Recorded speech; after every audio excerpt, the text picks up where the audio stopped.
Mesdames, Messieurs, merci et surtout soyez les bienvenus à ce TV Plus Soir. Tout de suite, le sommaire. Dans cette édition d'information, on parlera religion avec bien sûr les travaux de lancement donc du nouveau temple de la paroisse de Canaan de l'église évangélique du Gabon derrière la prison. Les travaux qui ont donc commencé. Il faut tout simplement dire que jusqu'à ce jour, les fidèles de cette paroisse ont pu déjà cotiser plus de 4 millions de francs CFA. Les responsables spirituels de la paroisse de Canaan attendent toujours la participation de tous les enfants de Dieu, de l'ensemble des populations pour la construction de ce temple, bien évidemment à la gloire du Seigneur et Sauveur. On parlera également des scouts catholiques toujours prêts à servir l'Église partout où ils se trouvent. Il faut tout simplement dire que Libreville accueille donc la réunion d'Afrique centrale des scouts avec la participation du président mondial donc de la conférence catholique de scoutisme. Il faut tout simplement dire que cette rencontre vise véritablement à redynamiser ce mouvement dans notre pays. On parlera également sport, taekwondo, Prytanée militaire de Libreville avec ce challenge espoir réservé uniquement aux enfants durant donc toute une journée. Ces jeunes taekwondokas ont démontré qu'ils avaient donc la graine, bref, qu'ils avaient déjà été piqués par le virus de ce sport, de cette discipline sportive. Pour plus de détails, ça sera donc dans cette édition d'information. Vous êtes naturellement les bienvenus en ouverture. On parle bien sûr de cette actualité sur le front social avec le mouvement dynamique unitaire à travers un communiqué donc déposé à notre DEX depuis hier.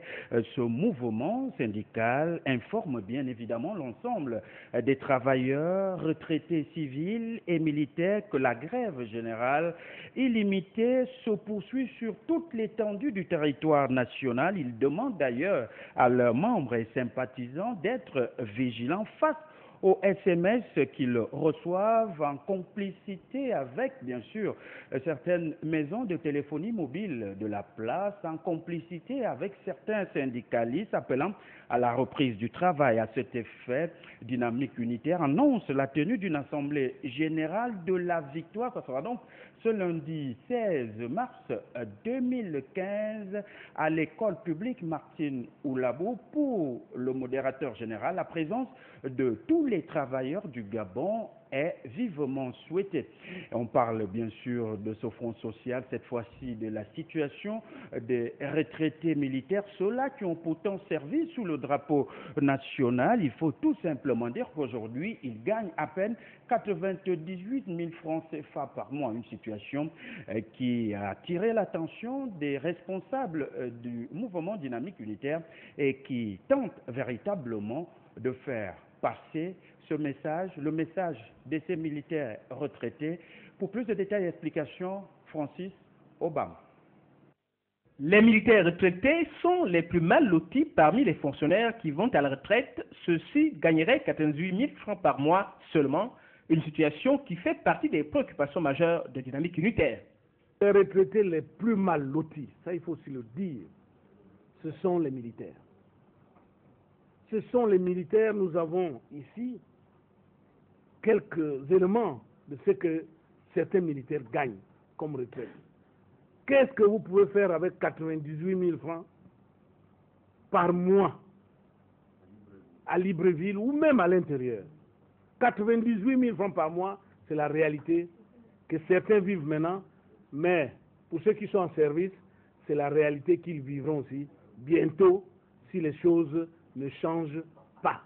Donc le combat aujourd'hui, ce n'est pas le combat seulement des fonctionnaires, mais c'est le combat aussi des retraités. Le combat n'est pas uniquement pour les travailleurs encore en service, mais aussi pour les meilleures conditions de vie des retraités gabonais.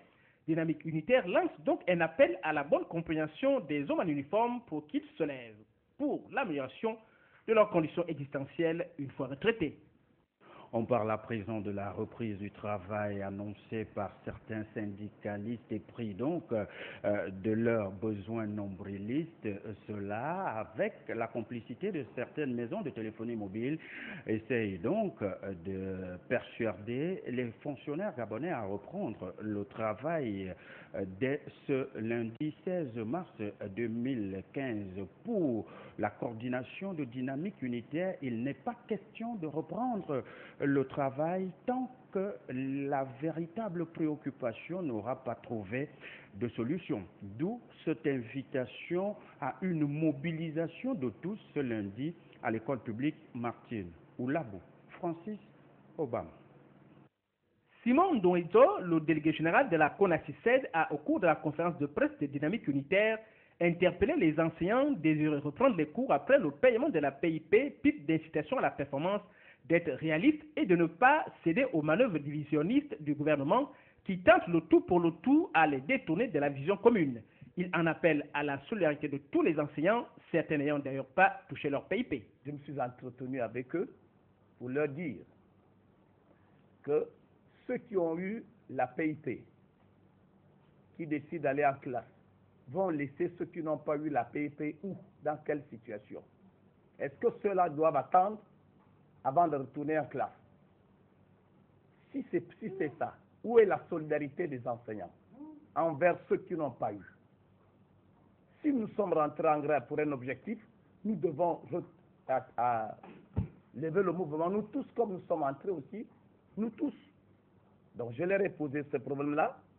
Je leur ai dit encore, cette bataille de la PIP va nous amener au ridicule. Parce que la PIP, celle qu'on paye là, c'est la PIP du 4e trimestre de 2014. Dans une semaine et demie, la PIP du 1er trimestre 2015. Qu'est-ce qu'on fait? Est-ce qu'ils vont la payer à la date indiquée? Au mois de mai, nous aurons la PIF que l'État doit verser aux enseignants. S'il ne verse pas cette PIF-là au mois de mai, qu'est-ce qu'on fait? Vous voyez, ce sont toujours des accessoires que les uns et les autres s'accrochent dessus pour dire nous rentrons en grève. Je leur ai dit non, nous risquons de tourner au ridicule vis-à-vis de la communauté nationale, vis-à-vis de nos élèves, vis-à-vis des parents d'élèves. Donc battons-nous pour des problèmes qui doivent nous permettre de grandir et de garder notre dignité. À titre de rappel, le paiement de la PIP n'est pas la seule revendication des enseignants. Ceux-ci, tout comme les autres fonctionnaires, exigent du gouvernement l'augmentation des salaires.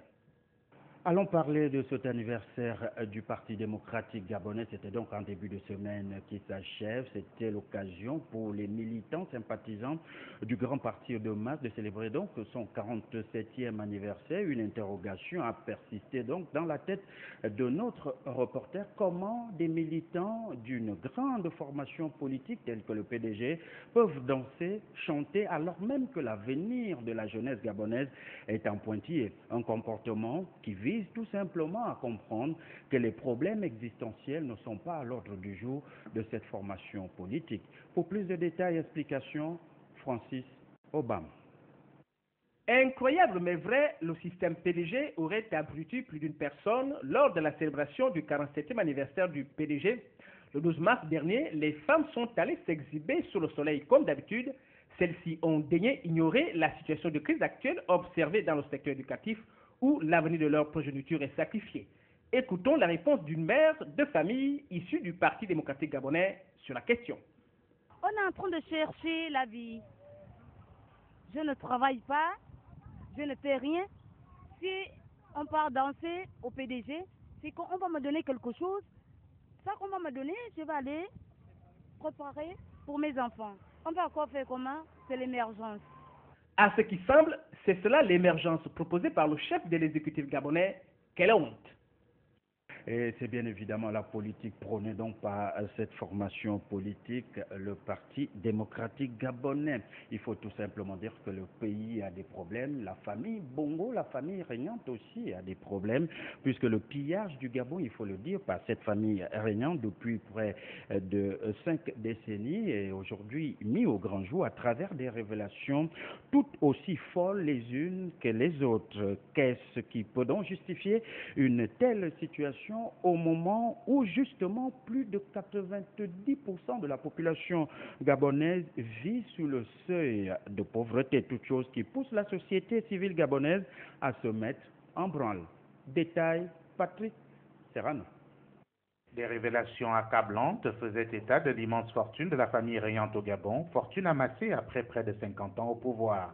L'affaire éclate alors même que les problèmes de succession et de partage de ces richesses se posent au sein de cette famille, jugée par les uns comme une bombe à retardement et pour les autres une affaire qui sonne la fin d'un règne.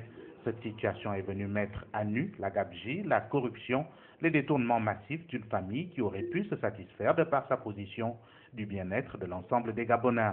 Au contraire, et aujourd'hui, le problème posé est justement ce partage qui cause plus de tort qu'on ne l'imagine. Et les membres de la société civile gabonaise qui parlent depuis pas mal d'années déjà de l'épineuse question des biens mal acquis. Aujourd'hui, c'est bien le boomerang qui revient sans doute avec sa pointe de vitesse. Nous savons tous exactement combien le Gabon engrange en termes de ressources minières, ressources liées à la fiscalité et toutes les autres ressources. Nous savons. La preuve. Regardez ce qui est en train d'être... la famille Bongo est en train de se partager le gâteau. Et nous, on est là en tant que spectateurs, on regarde la famille Bongo se partager le gâteau. Mais moi, je dis, et je l'ai dit en 2009,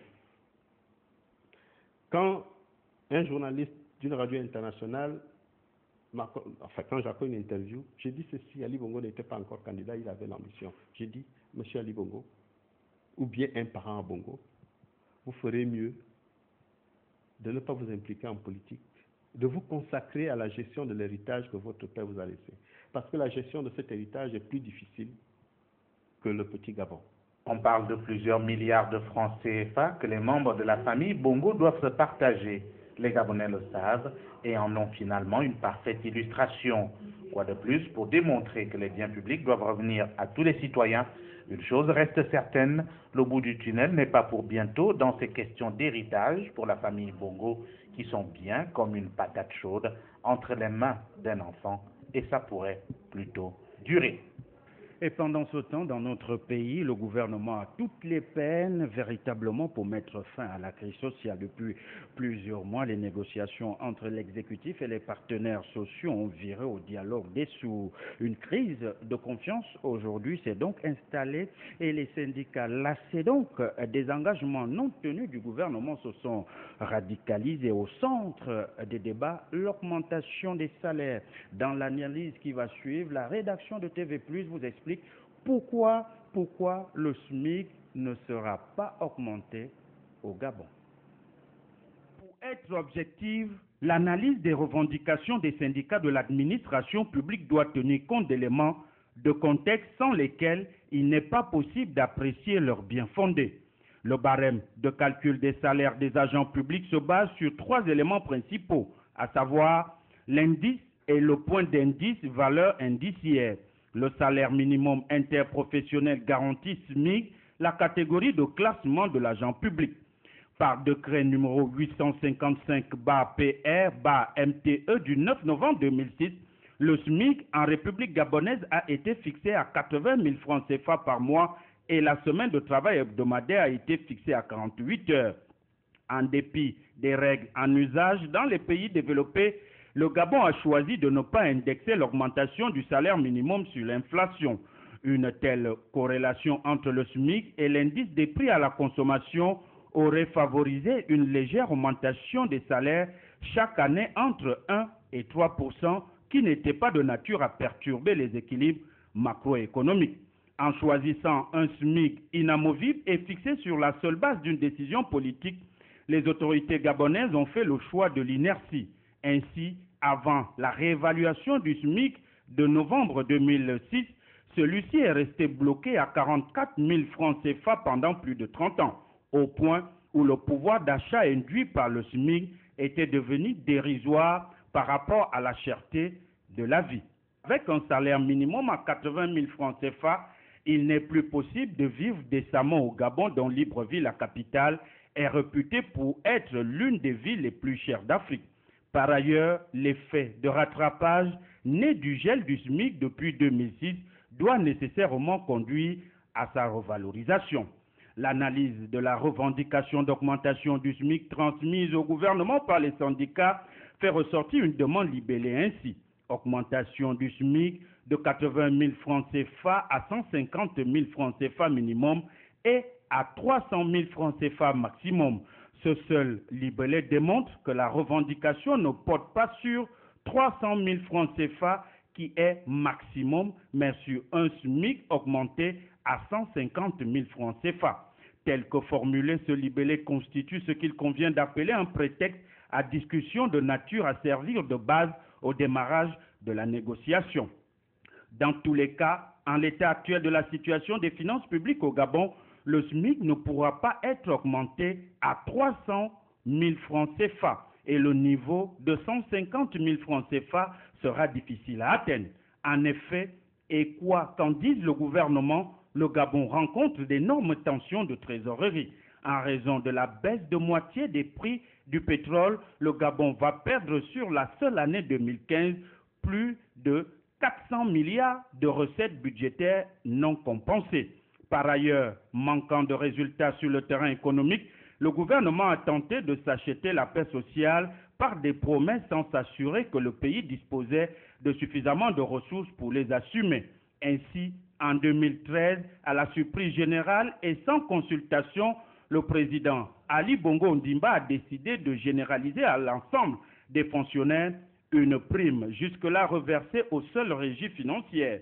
De même, dans son discours à la nation du 31 décembre 2014, le président de la République promettait une augmentation généralisée des salaires dans la fonction publique dès le mois de janvier 2015. La première promesse n'a été que partiellement tenue, tandis que la seconde n'a jamais été respectée. Sur la seule année 2015 et sous le poids des promesses gouvernementales, les charges salariales ont augmenté de 52 milliards de francs en passant de 680 à 732 milliards de francs CFA. Dans le même temps, les recettes budgétaires baissaient de 400 milliards de francs CFA. Sur la base des projections gouvernementales, la mise en œuvre des revendications syndicales relatives à l'augmentation du SMIC ferait passer les charges salariales de 750 milliards inscrits dans la loi des finances 2015 à 2500 milliards de francs CFA. Il apparaît clairement que le Gabon n'aura ni suffisamment de rentrées budgétaires, ni suffisamment de réserves pour assurer des charges de fonctionnement de cette ampleur. Face aux syndicats mécontents et à une administration paralysée, le gouvernement ne pourra s'en prendre qu'à lui-même. Il faut tout simplement dire que face à ces difficultés, cette longue grève aujourd'hui du secteur éducatif nous amène aussi à découvrir certaines malversations financières. Récemment encore, on parlait de l'enseignement du second degré. Aujourd'hui, on va se rendre compte que les 330 salles de classe qui devaient être normalement construites sur l'ensemble du territoire national, ce budget aurait été détourné à d'autres fins. Pour plus de détails et explications, suivons ce reportage. Les 330 classes d'école financées par le budget de l'État que l'Agence nationale des grands travaux n'a jamais construit.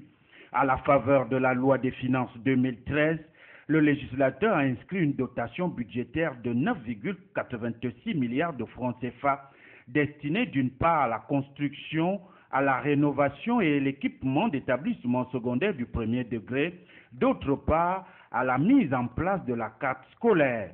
Après analyse des lignes budgétaires, il ressort que les 9,86 milliards de francs CFA auraient dû être répartis comme suit. 80 nouvelles écoles primaires, pré-primaires, coût 5,63 milliards de francs CFA, 200 rénovations d'écoles pré-primaires et primaires, 3,44 milliards de francs CFA, le financement de l'équipement d'écoles primaires, 300 millions de francs CFA, les études pour la mise en place de la carte scolaire, 500 millions de francs CFA. Comme dans l'enseignement du second degré, l'essentiel de l'enveloppe budgétaire globale est affecté à l'Agence nationale des grands travaux via son agence comptable spéciale. Ainsi, sur les 9,86 milliards de francs CFA inscrits au budget pour cette rubrique, l'Agence nationale des grands travaux bénéficie de 9,6 milliards. L'étude approfondie du budget de l'État fait ressortir les inscriptions budgétaires enregistrées sous les références 81.91.0.0.11 et 81.91.0.0.31 furent destinées à la construction de salles de classe à raison de 80 classes dans le pré-primaire et 250 classes dans le primaire, soit un total de 330 classes d'école qui auraient dû être construites au cours de l'exercice budgétaire 2013. L'observation rétrospective du nombre de salles de classe du pré-primaire et du primaire construites sur le territoire national en 2013 et en 2014 laisse clairement apparaître qu'au cours de ces 2 années budgétaires, l'ANGT, principal bénéficiaire des dotations, n'a pas construit les 330 salles de classe financées par le budget de l'État gabonais. Mieux, la NGT ne rend aucun compte de sa gestion devant le Parlement puisqu'étant directement rattachée à la présidence de la République. Alors que de simples études réalisées sur l'exécution de la loi des finances ont permis de démontrer que des budgets sont votés et alloués pour le financement de travaux sans qu'il n'y ait aucune réalisation tangible sur le terrain, on peut s'étonner de l'inaction du Parlement, Assemblée nationale et Sénat au titre des missions de contrôle qui lui sont dévolues. En effet, les dispositions de l'article 36 de la Constitution gabonaise fixent aux parlementaires 3 missions: voter la loi, consentir l'impôt, contrôler l'action du gouvernement. Il revient donc aux députés et aux sénateurs d'interpeller le gouvernement sur la destination prise par les fonds affectés à l'investissement dans le secteur de l'éducation au Gabon, lequel est essentiellement secoué par des grèves dont l'une des principales revendications est l'amélioration des conditions des travaux des enseignants et des apprenants. Allons parler cette fois-ci de la situation de crise actuelle qui frappe de plein fouet notre pays, le Gabon, avec une interrogation précise. Le Gabon sortira-t-il de cette situation? Ils sont encore nombreux qui pensent que les choses pourraient s'arranger, seulement les interrogations fusent. Donc, de toutes parts, sur tous les plans, il y a, qu'on le veuille ou pas, des inquiétudes. Que comprendre de cette situation? Suivons ce reportage de Patrick Serrano sur les images de Juste Njana. Les indicateurs économiques sont au rouge, sinon presque au Gabon. Pendant plus de 5 ans, le pouvoir s'est toujours targué de sa bonne gouvernance en annonçant des chiffres sur la croissance du pays, une croissance qui ne pouvait en rien se justifier sur le terrain, tant le quotidien des populations, à défaut de changer, s'empirait avec de l'inflation tous azimuts, surtout concernant le panier de la ménagère qui devait s'alléger selon le pouvoir. Malgré les beaux discours, la vérité a fini par rattraper tous ceux qui avaient pensé qu'il fallait que les détracteurs les laissent avancer. Et comme pour confirmer l'arrogance des autorités de la République, personne n'entendait des cris de la majorité des populations qui, justement, parlaient d'injustice et qui décriaient le déni des différents droits pourtant garantis par la Constitution gabonaise. Et toutes ces autorités se bornaient dans une autosatisfaction qui a fini par s'estomper plus de 5 ans après. Et comme si cela ne suffisait pas, les annonces du chef de l'exécutif se faisaient de plus en plus en tentant de rassurer ceux pour qui il a prêté serment, mais sans réelle conviction, jusqu'à ce que finalement, et comme un malheur n'arrive jamais seul, la chute du prix du baril de pétrole est venue mettre tout le monde sur le fait accompli. Les prévisions ont ainsi été travesties et les promesses faites avant cette situation finiront par causer un tollé au point qu'aujourd'hui, les tensions sociales actuelles qui en découlent ont bien du mal à trouver un apaisement. Ajoutez à cela l'arrogance des collaborateurs du chef de l'exécutif se sentant coincés et ont trouvé pour astuce pression, intimidation et autres menaces contre tous ceux qui osent clamer haut et fort que le pays court à la catastrophe. Où est finalement la sortie de crise? Le chef du gouvernement de la République, bien dépassé par les événements, semble ne plus rien comprendre, encore moins rien maîtriser. Alors, en l'état actuel des choses, le pouvoir sauvera-t-il sa face, l'équation semble bien difficile et la pilule encore plus difficile à avaler. Pour le pasteur Zorobabel de l'église de Jérusalem, il faut tout simplement dire que le changement véritable du Gabon est pour bientôt ce dernier, au terme d'un périple qu'il a mené en Afrique de l'Ouest et en Europe, est rentré avec un message précis et clair pour l'ensemble des fidèles du Gabon. Je vous invite à l'écouter. Le temps de combat de la bête est arrivé. Ce n'est pas faux. Et Dieu a choisi la femme de Manmiko pour dire, en esprit, comme les païens disent en transe, est-ce que Tomo est là, est-ce que Tomo est là? À peine j'arrive, vendredi dernier de France. Est-ce que Tomo est là? Dites à Tomo que, ainsi dit l'Éternel. Elle est là, vous pouvez aller l'interviewer chez elle. Ainsi dit l'Éternel. Si Tomo Ernest ne réunit pas mon église et prend la direction pendant 30 jours, moi l'Éternel, ma colère sera constatée par lui dans sa vie. Donc, j'exécute. La télé la plus écoutée aujourd'hui, c'est TV+. Et pour ça, je vous ai dit, venez, c'est grave. Est-ce que vous avez réussi à prendre le contrôle de l'église? Mais j'ai appelé celui qui est au protocole de toutes les églises du Gabon que tout le monde connaît, qui a été d'ailleurs formé depuis Jérusalem pour devenir pasteur, où je l'ai envoyé en formation.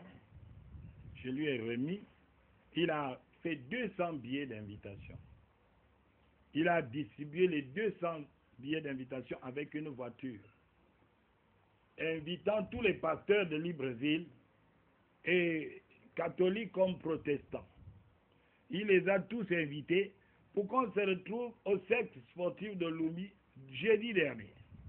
Comme le Seigneur l'avait prévu, aucun n'est venu. Aucun pasteur n'est venu. Il n'y a que 3 qui sont venus et un prophète. Est-ce que vous avez voilà. fait passer votre message? Oui, j'ai fait passer le message comme le Seigneur l'avait demandé de cet avertissement qui est fait à l'église du Gabon, et que je finisse mes 30 jours, comme je fais là. Je continue. Jusqu'à ceux qui vont venir, je vais aussi aller passer à Shekina, jusqu'à ceux qui ne viendront pas et ceux qui viendront. Mais le Seigneur, il reste 25 jours. Mais bientôt dans les 25 jours, c'est fini. Mais qu'est-ce que Dieu va faire? Eh bien, ce qu'il va faire, c'est qu'il a déjà prévu que le Gabon sera libéré. Mais tant pis pour les pasteurs. Et l'Église elle-même, elle verra aussi que Dieu va faire le changement qu'il attend au Gabon, qu'il doit faire au Gabon maintenant, parce que l'heure est arrivée. Face donc à la crise multiforme qui frappe de plein fouet notre pays, une seule alternative s'offre donc au pouvoir en place dirigé par M. Ali Bongo Ndimba. Il s'agit donc du dialogue inclusif de notre pays qui est aujourd'hui au centre donc des préoccupations pour une véritable sortie de crise qui se vit depuis plusieurs années déjà dans notre pays. Les leaders de la société civile gabonaise, en menant une campagne à l'Hexagone, ont une option, celle bien sûr de voir tous les Gabonais s'asseoir autour d'une table. Patrick Serrano. C'est un dialogue inclusif. Ce n'est pas le dialogue, le faux dialogue qu'Ali veut organiser avec le Conseil national de la démocratie. Quand vous regardez la composition du Conseil national de la démocratie, c'est une blague, c'est une farce. C'est une farce. Et j'ai dit à Mme Hélène Legal, qui m'a posé la question, est-ce que vous pensez que le Conseil national de la démocratie est un cadre? J'ai dit non, ce n'est pas un cadre de négociation parce que ce n'est pas inclusif. Non seulement ce n'est pas inclusif, mais les éléments qui ont été portés à la tête de cette institution ne représentent absolument rien, ne font pas l'unanimité. Je pense que si Ali Bongo veut vraiment un dialogue, il faut exactement qu'une instance soit mise en place. Et cette instance ne relève pas d'Ali Bongo, puisqu'Ali Bongo est disqualifié, Ali Bongo est disputé, Ali Bongo est contesté.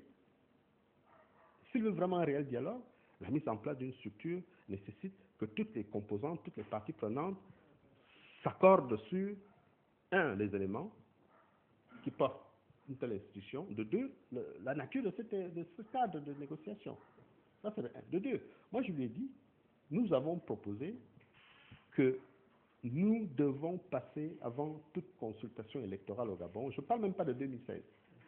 Parce que 2016, pour nous, société civile, 2016, ce n'est pas d'actualité. 2016 n'est pas d'actualité. Il faut d'abord faire le nettoyage, faire tout type de réformes. Les réformes sont d'ordre constitutionnel, les réformes sont d'ordre même au niveau de la loi électorale. Il faut, avant ça aussi, passer par la mise à plat du fichier d'état civil. J'insiste là-dessus. Le fichier d'état civil avant de passer au fichier électoral. Pourquoi? Parce que c'est dans le fichier d'état civil qu'on pioche le fichier électoral, pas l'inverse. Or, la biométrie, et là aussi, nous avons pris nos responsabilités. Nous avons porté plainte ici contre un opérateur qui se voulait neutre. Je l'ai précisé à Mme Hélène Lodal, que si on a fait intervenir un opérateur pour la biométrie Gemalto, c'est parce que les deux partis, l'opposition et la majorité, ne s'entendaient pas sur le type, la nature de la liste électorale qui posait problème. On reste toujours avec Marc Ona-Essangui, leader donc de la société civile gabonaise qui était il n'y a pas longtemps encore en périple du côté donc de l'Hexagone. Aujourd'hui, il faut tout simplement dire que beaucoup de choses ont été dites de ce côté-là. On a parlé de la situation sociopolitique du Gabon, mais pour en savoir davantage sur ce qui a été fait et dit de ce côté-là, je vous invite à suivre ce reportage de Patrick Serrano. Comprendre ce qui se passe au Gabon impose de s'interroger sur le blocage actuel, blocage observable depuis 2009, et ce, dans tous les secteurs d'activité. On note bien que le pouvoir actuel, qui pensait bien faire avec des mesures ronflantes, des décisions impopulaires et d'autres formes de privation, a fini par se ramollir, se rendant sans doute compte que la gouvernance a bien quelque chose de magique et qui impose que toutes les couches de la société soient impliquées. Il ne s'agit donc pas d'y mettre de l'arrogance et de l'indifférence ou de se donner des raisons avec de la force. Les Gabonais, depuis plus de 40 ans en effet, constatent bien pour le regretter, jusqu'à céder à la résignation, que l'immensité des richesses du sous-sol du pays ne leur profite pas, et cela n'a jamais été aussi clair que depuis 2009. Que faire? L'initiative prise par la société civile vise en fait à alerter même l'opinion internationale sur cette situation qui pourrait emporter la paix du pays. Il faut à tout prix l'éviter. Un petit pays comme le Gabon, 1 million d'habitants, avec les ressources énormes dont nous disposons, nous pouvons facilement résoudre les problèmes. Il n'y a pas de problème insoluble au Gabon. Nous avons continué à faire ce travail de sensibilisation, tant au niveau national qu'au niveau international. Au niveau international, beaucoup d'éléments de la société civile se sont déplacés. La société civile au Gabon doit prendre ses responsabilités. Les observateurs internationaux qui viennent, ils viennent juste pour cautionner ce qui a déjà été fait. Il faut absolument que la société civile joue son rôle. C'est sorti de la bouche de Mme Hélène Lodal. Je n'étais pas seul au cours de cette rencontre. Face à cela,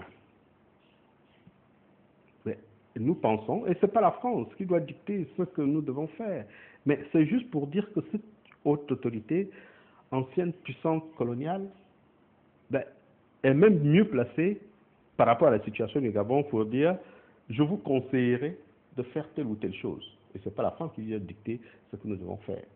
Et ces propositions, ce qu'elle a dit, était conforme à ce que nous avons mis dans un mémorandum que je lui ai remis.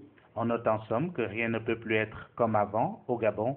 En réalité, il reste clair que le système actuel a démontré au fil des décennies ses limites.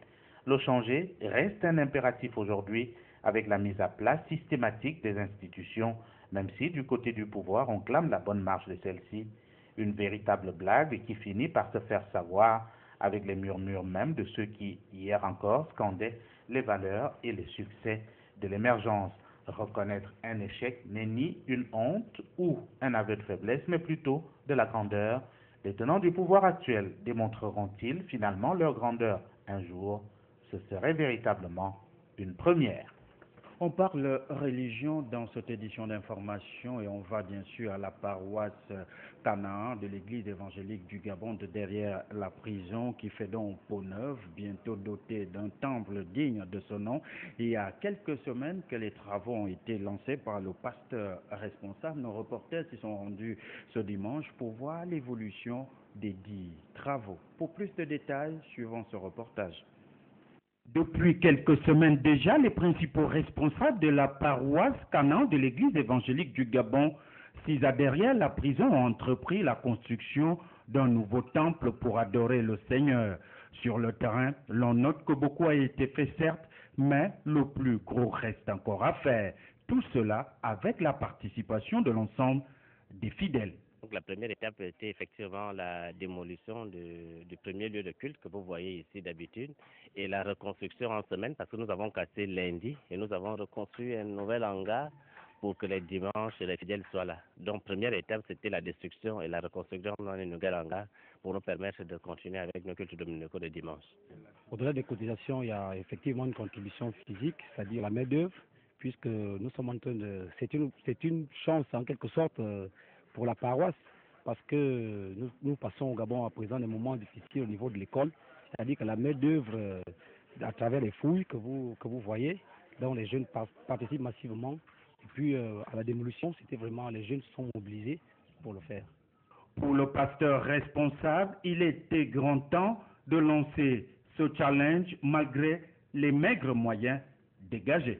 La petite expérience que nous avons de la vie des églises, des paroisses et de la construction des édifices dans des églises, c'est que nous n'avons jamais de l'argent posé tout de suite. Je peux vous rassurer que jusqu'aujourd'hui, la paroisse de Canaan n'a bénéficié d'aucune contribution extérieure. Ce sont les simples collectes, les contributions de ces dames du marché, de ces dames gérantes de bar, de ces dames de ménage, de ces hommes et ces femmes qui, malheureusement, dans leur état de revenus modestes, ont décidé de se sacrifier, de mettre tout ce qu'ils ont ensemble pour bâtir cet édifice, pour bâtir ce temple, pour bâtir cette paroisse. Alors, s'il faut parler effectivement en termes de finances, c'est que nous avons fait cet appel de finances depuis un certain temps et nous sommes partis avec un certain montant qui n'est pas, je n'ai rien à vous cacher, nous sommes partis avec une somme très modeste de 4 millions de francs qui nous permet de démarrer les travaux comme nous les avons démarrés. Et je le disais encore, la manière de réagir des chrétiens elle est simple. Les chrétiens ne réagissent que quand ils voient le travail s'effectuer. Donc nous osons croire et nous pensons et nous prions là-dessus que Dieu touche les cœurs des hommes et des femmes de ce pays en général et de tous ceux qui croient en Jésus-Christ et à Dieu créateur pour nous aider et nous soutenir. À bon entendeur, il n'est pas encore trop ou très tard afin d'apporter votre contribution à l'édification de ce temple à la gloire de notre Seigneur et Sauveur. On reste toujours dans l'église évangélique du Gabon. On va cette fois-ci à la paroisse d'Angondié où les fidèles ont célébré ce dimanche la fête de la dîme. Une fête qui coïncide encore avec la clôture des assemblées des anciens d'église de cette paroisse. Retour sur ces deux manifestations dans ce condensé qui nous est fait par le pasteur responsable au micro de nos reporters. Le culte assez spécial que nous organisons ce dimanche 15 mars revêt trois éléments essentiels. Le premier, c'est que c'est déjà un culte dominical, un jour que le Seigneur s'est choisi pour qu'il soit véritablement examiné par tous ceux qui croient en lui. Donc c'est le dimanche, c'est le rituel de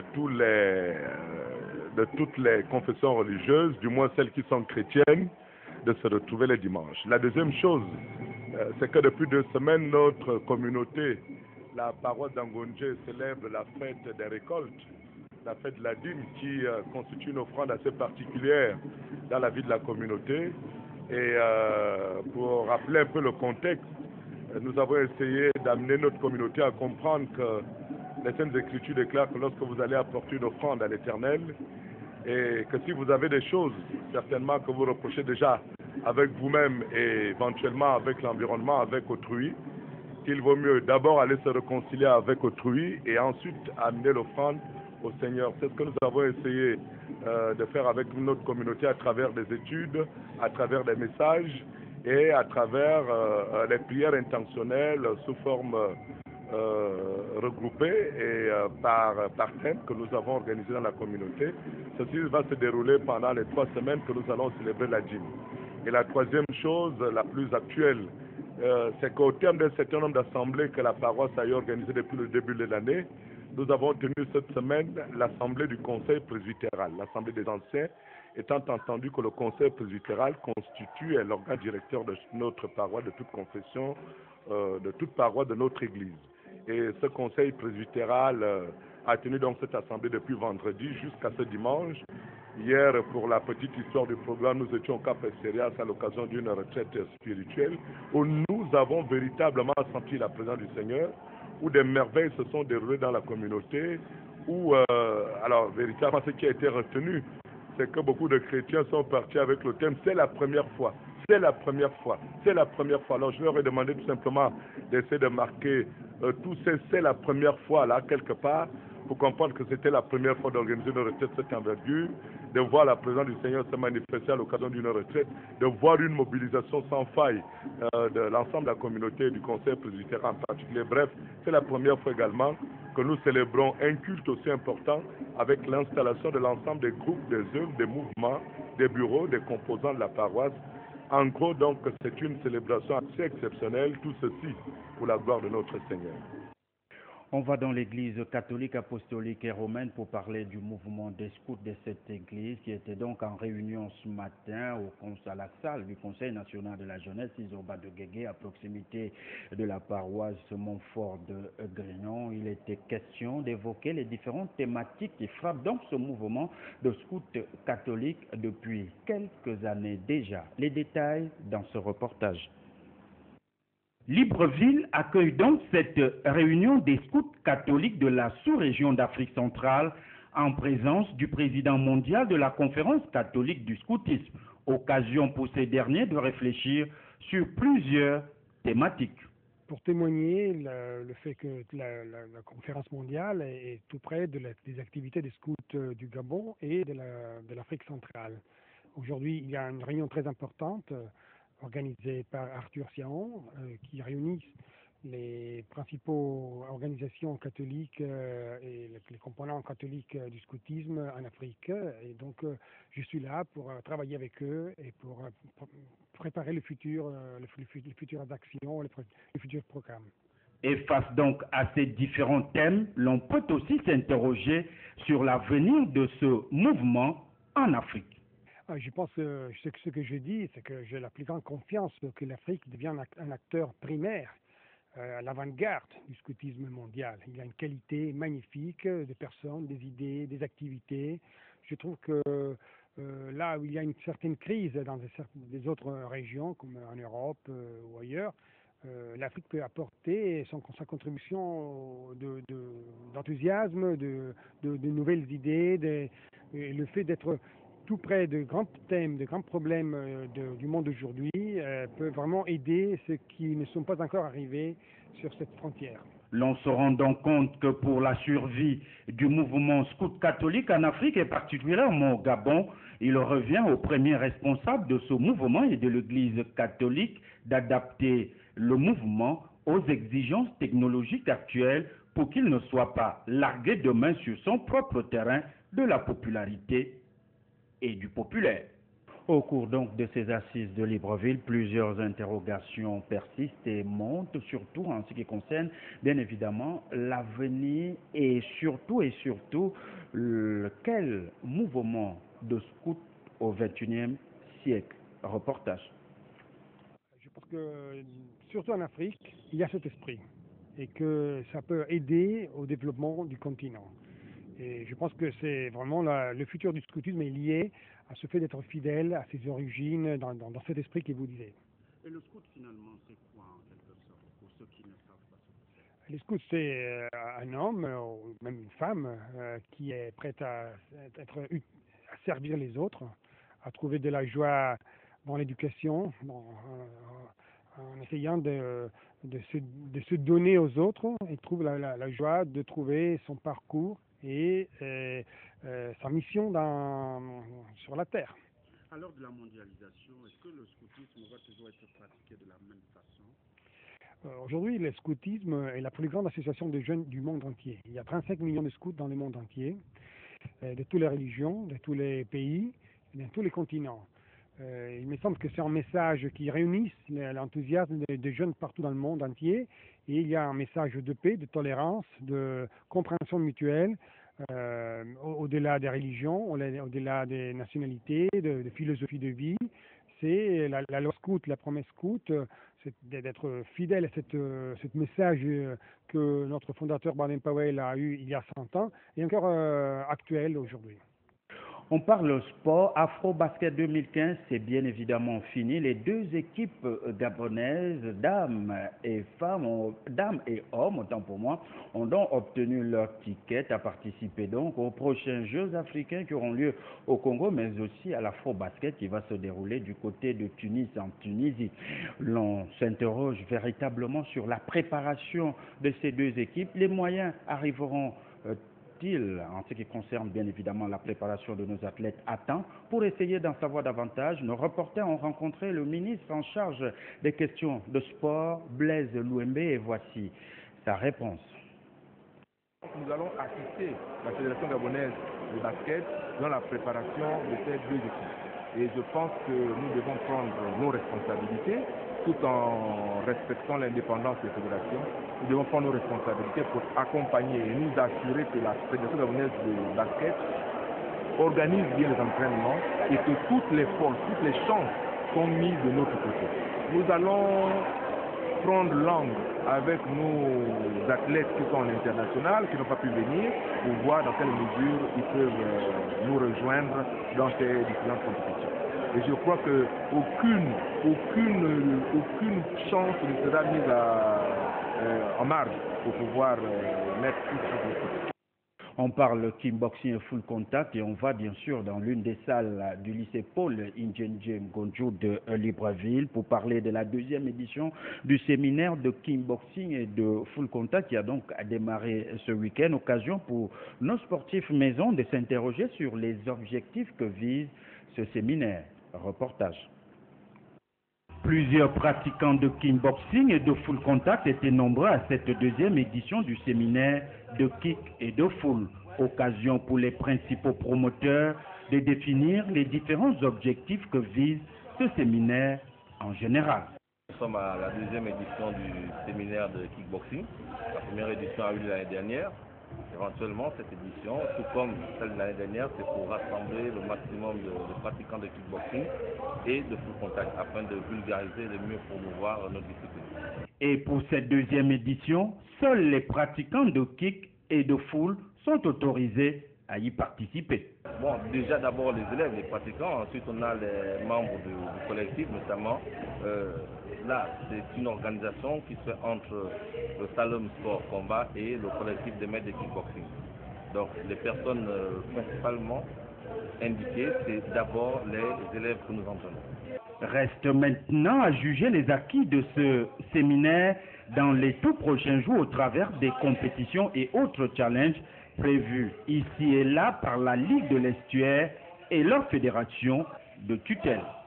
Allons cette fois-ci au gymnase du Prytanée militaire de Libreville pour parler cette fois-ci de taekwondo et de challenge espoir réservé donc aux Moana, à ceux-là qui s'initient donc à cette pratique sportive. Il faut tout simplement dire que nos reporters se sont interrogés sur le bien fondé de ce challenge. Les images, le reportage sur ces images de Edgar Nzé. Ici, au gymnase du Prytanée militaire de Libreville, ce sont plus de 300 jeunes pratiquants de taekwondo qui ont participé à cette première édition du Challenge Espoir, organisé par l'Association nationale Panthère Taekwondo, où, pour les premiers responsables de cette association, l'objectif principal a été ici atteint. On a eu quoi, à peu près 4 ou 5 finalistes. Et puis, voilà, cette première édition, dans la mesure, dans la mesure où il y a des de ceux qui sont morts, et on va revoir les athlètes. Ce sont des choses, mais bon, là, ils ont la possibilité de développer ce qu'ils en ont. L'objectif, c'est de promouvoir et amener les enfants à aimer le sport et à les garder en bonne santé et en bonne santé. Au regard de la grande mobilisation observée, les principaux organisateurs estiment être heureux d'avoir pu matérialiser cette compétition, d'où leur satisfaction. Pour la première édition, très satisfait. Déjà, nous avons eu plus de et beaucoup d'enfants très contents du résultat. Au terme de cette première édition du Challenge Espoir des enfants en taekwondo, plusieurs prix ont été remis à ces futures graines de champions qui ont déjà été piqués par le virus du taekwondo devant leurs différents parents satisfaits et émus. Sans transition, voici votre traditionnelle page éphéméride. D'abord la citation du jour, la pensée de l'esprit qui est donc d'Homère qui dit, je cite, « Laissons le passé être le passé, consacrons-nous tout simplement au présent. » Le proverbe du jour, il arrive, une corde rompue peut être renouée, mais le nœud se sentira toujours. Demain, on le rappelle, on sera bien sûr le lundi 16 mars 2015. Ça sera le 75e jour de l'année. Il nous reste encore 290 jours avant le 1er janvier 2016. Et demain, ça sera donc le début de la 12e semaine de l'année. La fête est réservée demain pour tous ceux qui portent dans le patronyme de Bénédicte. Gros câlins et gros bisous donc à toutes les bénédictes du monde et du Gabon. Ce communiqué de la télévision du futur, cela fait donc 2022 jours que le ministère de la Communication continue, hélas encore, de séquestrer le matériel de TV+. Depuis le 30 août 2009 à 17h, date de la dernière élection présidentielle, les équipements audiovisuels, satellitaires et d'émissions UHF Libreville de TV+, installés à la Cité de la démocratie et qui permettaient une télédiffusion nationale et internationale, sont toujours séquestrés par le ministère de la Communication. TV+ réclame donc ces équipements audiovisuels au nom de la soi-disant liberté de presse en République gabonaise. Point final de cette édition d'information. Merci à vous de l'avoir regardé et suivi. Il ne nous reste plus qu'à vous dire merci et surtout bonne nuit à tous.